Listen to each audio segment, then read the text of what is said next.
I'm Ishika from Futurism Academy. In this lecture, we are going to discuss important landmark cases on Hindu Marriage Act, which is very important for your exams. So let's begin. So the first case is Perumal versus Ponuswamy. इस case में क्या हुआ था? इस case में एक wife थी जो कि क्रिश्चियन थी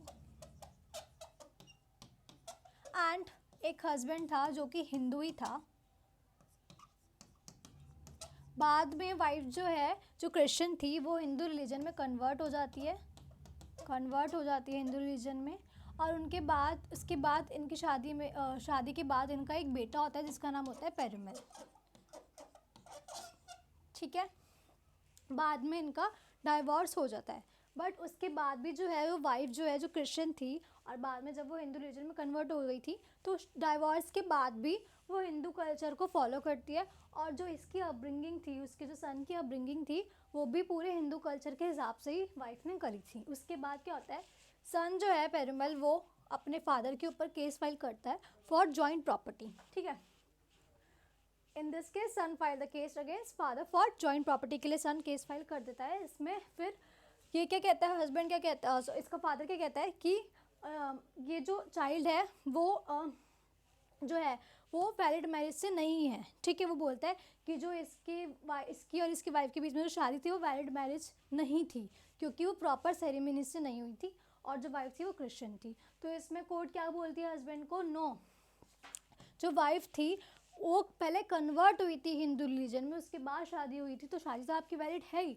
और साथ में जो आपके सन की अपब्रिंगिंग हुई है वो हिंदू कल्चर के हिसाब से ही हुई है. तो ये जो चाइल्ड है पेरुमल वो आपका इलेजिटिमेट नहीं बल्कि लेजिटिमेट चाइल्ड माना जाएगा. ठीक है. उसको नाजायज़ नहीं, उसको लेजिटिमेट चाइल्ड ही माना जाएगा.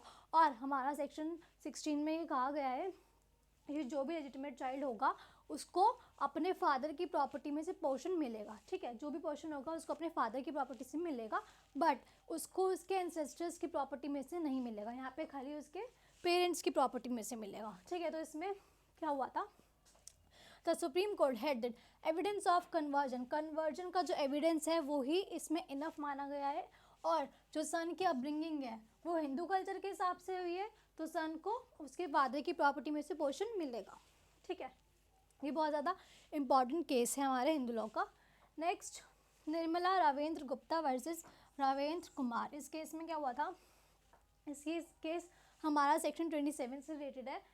इसमें क्या बोला था, सेक्शन 27 खाली उन प्रॉपर्टी के बारे में बात करता है जो कि हस्बैंड और वाइफ को शादी के टाइम पे मिली है और जो शादी से कनेक्टेड है. ठीक है. बट इसमें क्या बोला था इस केस में कि जो श्रीधन है, जो लड़की को श्रीधन मिलता है या तो शादी के टाइम पे मिलता है या तो उसके पेरेंट्स देते हैं या फिर उसके इन-लॉज देते हैं, जो भी सारा श्रीधन होता है वो सारा वुमेन का ही होता है. हस्बैंड इस चीज़ की पिटिशन नहीं लेके आएगा कि मुझे वुमेन के श्रीधन में से पोर्शन चाहिए. सारा श्रीधन हमारा वुमेन का होता है. ठीक है.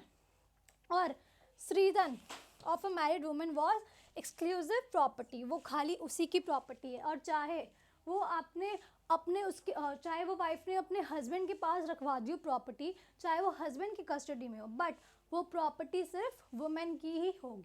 ठीक है.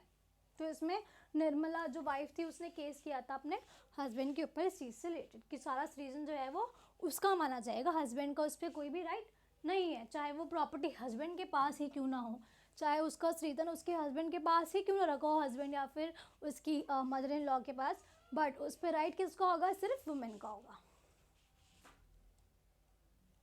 नेक्स्ट केस,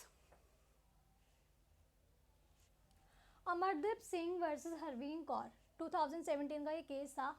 अब इस केस से पहले क्या होता था, जो 6 मंथ पीरियड होता है वो हमारा मैंडेटरी था. ठीक है. जो 2 मोशन फाइल करते हैं जब भी हम केस फाइल करते हैं डाइवोर्स में म्यूचुअल कंसेंट में, तो जब हम फर्स्ट पिटिशन फाइल करते हैं उसके बाद हमें 6 मंथ का ब्रेक दिया जाता है, 6 मंथ का टाइम दिया जाता है. ये टाइम क्यों दिया जाता है, ताकि जो दोनों पार्टी है वो आपस में एक साथ वापस आ जाए या फिर उनके बीच में जो लव एंड अफेक्शन है वो दोबारा से क्रिएट हो जाए. इसलिए ही हमें 6 मंथ का टाइम दिया जाता है ताकि दोनों पार्टी एक साथ रहे, एक दूसरे को और समझे. इस 6 मंथ के बाद ही आप सेकेंड पिटिशन लेके आओगे. सेकेंड पिटिशन इसलिए भी ला सकते हो कि येस अब हमें साथ रहना है, अब हमें डाइवोर्स नहीं लेना। और इसलिए भी रह सकते हो कि हमें अब साथ रहना ही नहीं है, हमने 6 महीने भी एक साथ रह के हमारा कुछ ऐसा नहीं हुआ, इसलिए हमें अब अलग ही रहना है, ठीक है। तो सेकंड पिटीशन 6 मंथ के बाद ही जाती है। तो इस जजमेंट से पहले 6 मंथ का गैप होता था for two motion of mutual for two motions of the mutual consent divorce. अब इस केस पे आते हैं हम पहले, मनीष गोयल वर्सेस रोहिणी गोयल। इसमें क्या बोला था कि जो 6 मंथ का पीरियड है वो नेसेसरी नहीं है। क्यों नहीं है? इसमें कोर्ट ने कहा था अगर सामने वाली पार्टी को, पिटिशनर को बहुत ज़्यादा क्या हो रहा है, बहुत ज़्यादा हार्डशिप हो रही है, बहुत ज़्यादा पेन या सफरिंग हो रही है, ठीक है, इस केस में कि बहुत इम्पॉसिबल ही हो गया हो सामने वाली पार्टी के साथ रहने के लिए, बहुत ज़्यादा नहीं रह पा रहे, बहुत मारपीट हो रही है, और 6 महीने अगर हम साथ रहेंगे तो उसकी जान को खतरा होगा, तो इस केस में कोर्ट ने क्या बोला था कि जो 6 मंथ का पीरियड है वो नेसेसरी नहीं है, ठीक है। और उसके बाद ये जो पावर थी वो खाली सुप्रीम कोर्ट के पास थी, ये 6 मंथ हटाने की पावर खाली सुप्रीम कोर्ट के पास थी मनीष गोयल वर्सेस रोहिणी गोयल के केस में। बट अमरदीप सिंह वर्सेस अरविंद कौर के केस में ये पावर अब कोई भी कोर्ट कर सकती है, कोई भी कोर्ट जो है वो 6 मंथ का पीरियड हटा सकती है। इस केस में खाली सुप्रीम कोर्ट के पास थी, और इस केस में कोई भी कोर्ट जो है वो 6 मंथ के पीरियड को हटा सकती है और डाइवोर्स ग्रांट कर सकती है। बट इसमें कंडीशन दी हुई है कि आप इसमें तभी ले सकते हो डाइवोर्स, तभी 6 महीने के पीरियड को आप रिजेक्ट कर सकते हैं जब आप 18 महीने से अलग रह रहे हो, दोनों हस्बैंड वाइफ 18 महीने से साथ ना रह रहे हो, और उनके बीच में बिल्कुल भी चांसेस ही नहीं है कि वो वापस आएंगे, ठीक है, there is no chance of reconciliation. ये है हमारे important case for section important case for section 13B, ठीक है, ये सेक्शन 13B से रिलेटेड केसेस है। नेक्स्ट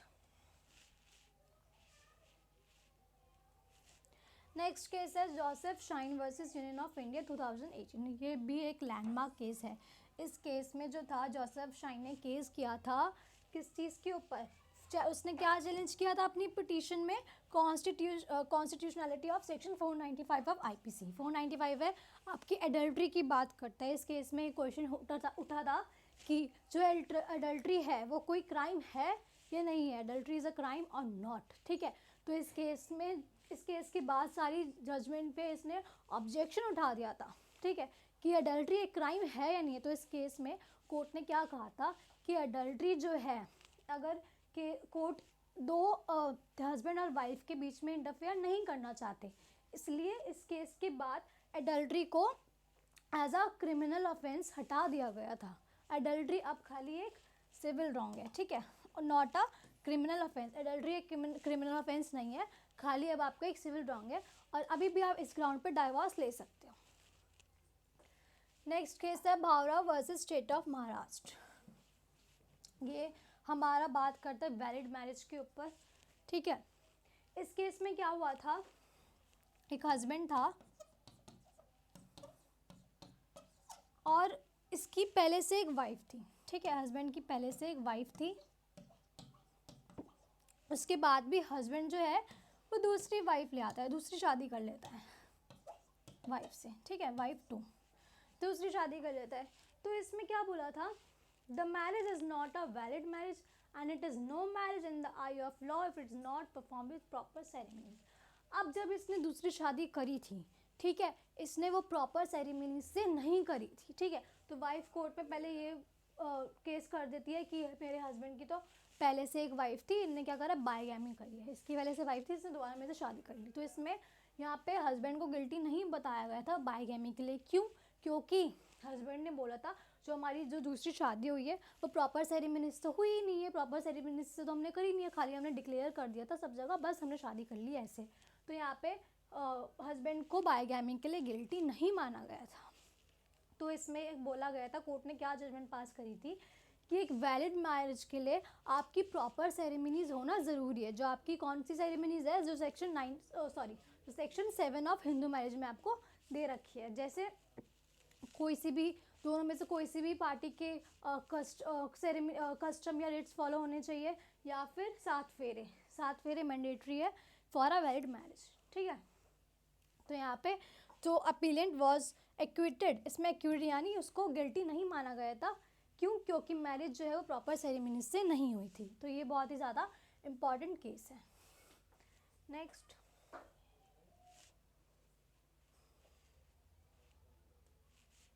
केस है कंचन वर्सेस कमलेंस, 1993 का ये केस है। ये केस आपका सेक्शन 24 जो बात करता है मेंटेनेंस ड्यूरिंग पेंडलाइट की बात करता है कि अगर आपको प्रोसीडिंग के बीच में मेंटेनेंस चाहिए, ठीक है, तो उसकी बात करता है। तो इसमें कोई भी पार्टी जो है वो केस फाइल कर सकती है, पिटीशन फाइल कर सकती है। बट अगर हस्बैंड जो है वो इसमें एप्लीकेशन फाइल करता है कि मुझे मेरी वाइफ से मेंटेनेंस चाहिए, तो हस्बैंड को क्या दिखाना पड़ेगा कि वो क्यों अर्न नहीं कर पा रहा, क्यों वो पैसे अर्न नहीं कर पा रहा। तो उसको अपनी डिसेबिलिटी और इलनेस दिखानी होगी कि क्या चीज़ है जो उसको रोक रही है, चाहे वो फिजिकल हो या फिर मेंटली हो, कि क्या चीज़ है जो उसको अर्न करने से रोक रही है। अगर वो प्रूफ नहीं कर पाएगा तो उसको कोई भी मेंटेनेंस नहीं मिलेगा, ठीक है। तो हस्बैंड को पहले ये चीज़ प्रूफ करनी होगी कोर्ट में कि क्या चीज़ है जो उसको अर्न करने से रोक रही है। क्या वो डिसेबल है, हाथ पैर नहीं है, या फिर वो बीमार है बहुत ज़्यादा, ठीक है। उसी के बाद ही हस्बैंड जो है वो एप्लीकेशन फाइल कर सकता है, चाहे वो सेक्शन 24 हो या section 25 of Hindu marriage act हो। तो इस केस में हस्बैंड को क्लेम मेंटेनेंस नहीं मिली थी, ठीक है। हस्बैंड को वाइफ से मेंटेनेंस नहीं मिला था क्योंकि वो प्रूफ नहीं कर पाया था।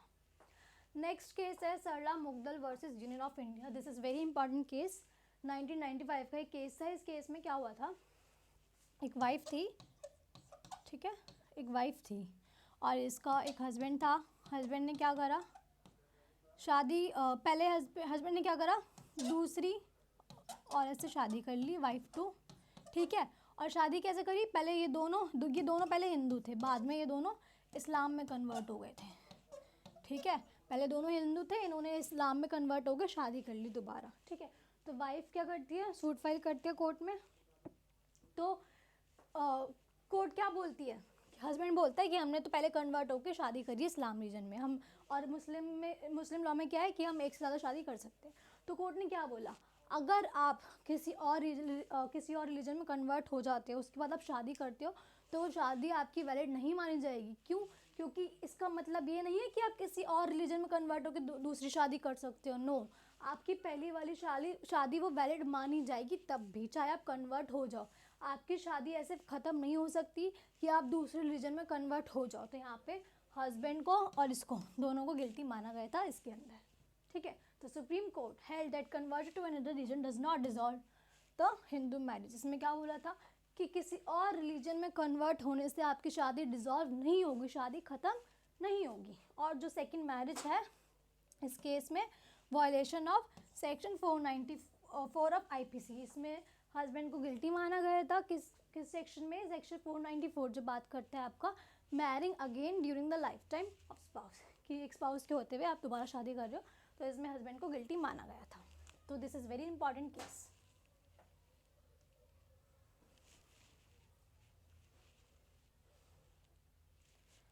Next is Narayan Ganesh Dastane versus Suchita Narayan Dastane, 1975। ये बहुत ही ज़्यादा इम्पॉर्टेंट केस है और ये केस आपका एग्ज़ाम में भी पूछ लिया जाता है। और ये केस किसके अंडर आता है, आपका क्रूएलिटी के अंदर, ठीक है। तो this is very important case. ये केस दास्ताने वर्सेस दास्ताने के नाम से भी फेमस है, ठीक है। और ये हिंदू लॉ का बहुत ही ज़्यादा सबसे ज़्यादा इम्पॉर्टेंट केस माना गया है। इस पर काफ़ी क्वेश्चंस आते हैं, एमसीक्यू में भी, शॉर्ट में भी और लॉन्ग क्वेश्चन में भी पूछ लिया जाता है, ठीक है। तो उसको ध्यान से सुनना। दास्ताने वर्सेस दास्ताने के नाम से भी ये केस फेमस है। इस केस में क्या हुआ था, एक वुमेन थी, ठीक है, उसके फादर, वुमेन थे, उसके फादर थे, ठीक है। ये वुमेन है और ये फादर थे, ठीक है। फादर अपनी बेटी का शादी का प्रपोजल लेके जाते हैं एक लड़के पे, ठीक है, हस्बैंड मान लेते हैं। फादर पहले प्रपोजल लेके जाते हैं कि मेरी बेटी से शादी कर लो, ठीक है। वो उसको हस्बैंड को बताते भी है अपनी बेटी की कंडीशन के बारे में कि उसको थोड़ा सनस्ट्रोक हो जाता है कभी कभी, और हस्बैंड जो है वो डॉक्टर के पास भी जाकर इस बीमारी के बारे में पता करते हैं। तो डॉक्टर बोलते हैं कोई सीरियस बीमारी नहीं है, नॉर्मल है, ठीक हो जाएगी। तो हस्बैंड अपनी शादी के लिए कंसेंट दे देता है, ठीक है। इनकी शादी हो जाती है। इनकी शादी के बाद 2 इनके चाइल्ड भी होते हैं और एक चाइल्ड 2 चाइल्ड होते हैं इनके, ठीक है, शादी होने के बाद इनके 2 चाइल्ड होते हैं।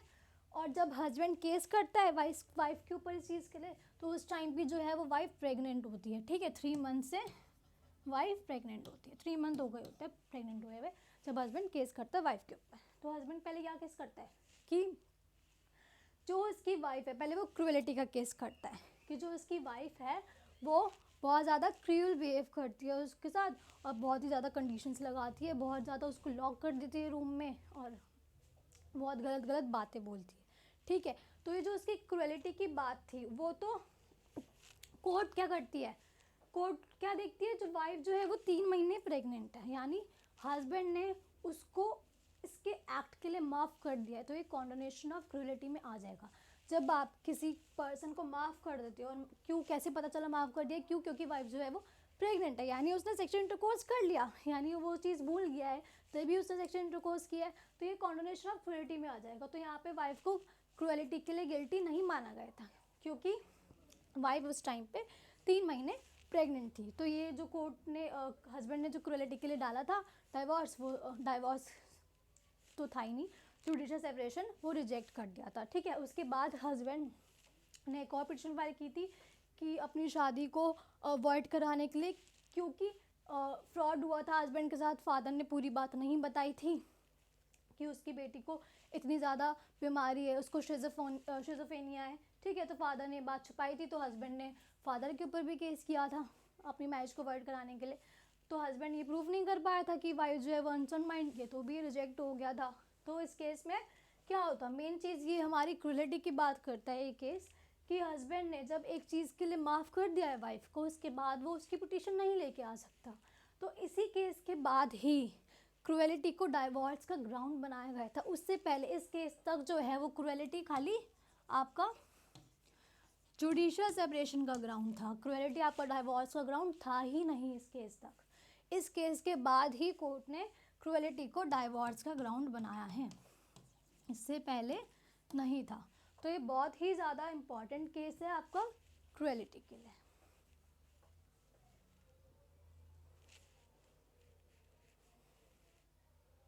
यहाँ लिख भी रखा है मैंने, आप एग्जाम में लिख सकते हो paper. The Supreme Court decision emphasise that cruelty was not a ground for divorce. उस टाइम पे क्रूएलिटी डाइवोर्स का ग्राउंड नहीं था, खाली जुडिशियल सेपरेशन का था। और इसके बाद ही इस एक्ट में अमेंडमेंट हुई है, 1976 में अमेंडमेंट हुई है, इसके बाद ही क्रूएलिटी को डाइवोर्स का ग्राउंड बनाया गया है।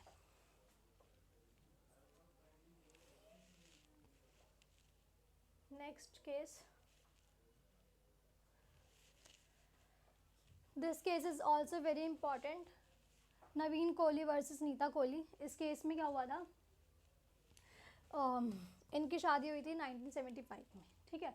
इस केस में क्या हुआ था, दोनों ने, हस्बैंड और वाइफ ने फाइल की थी petition under section 13B, divorce by mutual consent, ठीक है। सेक्शन 13B में ये लेके आए थे, इनको डाइवोर्स चाहिए था म्यूचुअली एग्री से, ठीक है।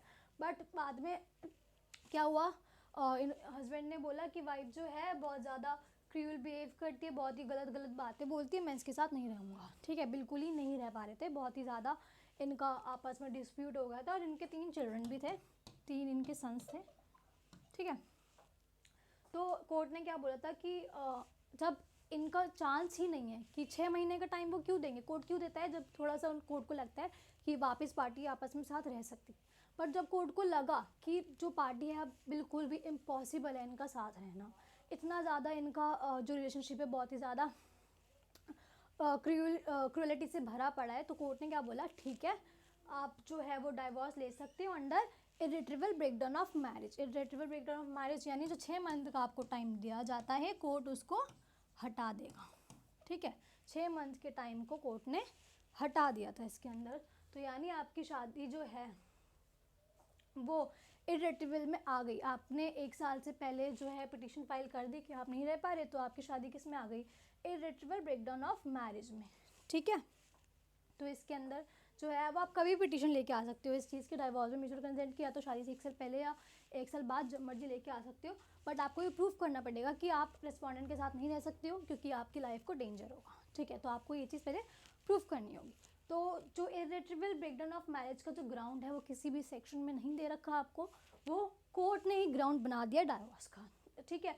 तो Supreme Court decision in 2006 set a president for dissolution of marriage.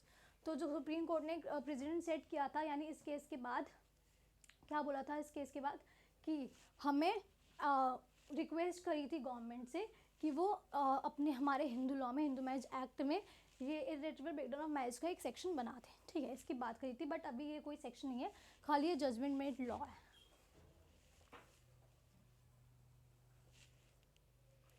Okay, so this is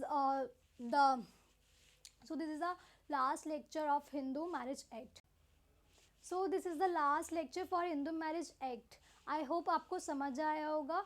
ये थे हमारे important case law for Hindu marriage act. Please इसको एग्ज़ाम देने से पहले रिवाइज कर लेंगे, बाकी हम अपने नेक्स्ट एक्ट को अपनी नेक्स्ट लेक्चर में पढ़ेंगे। Thank you.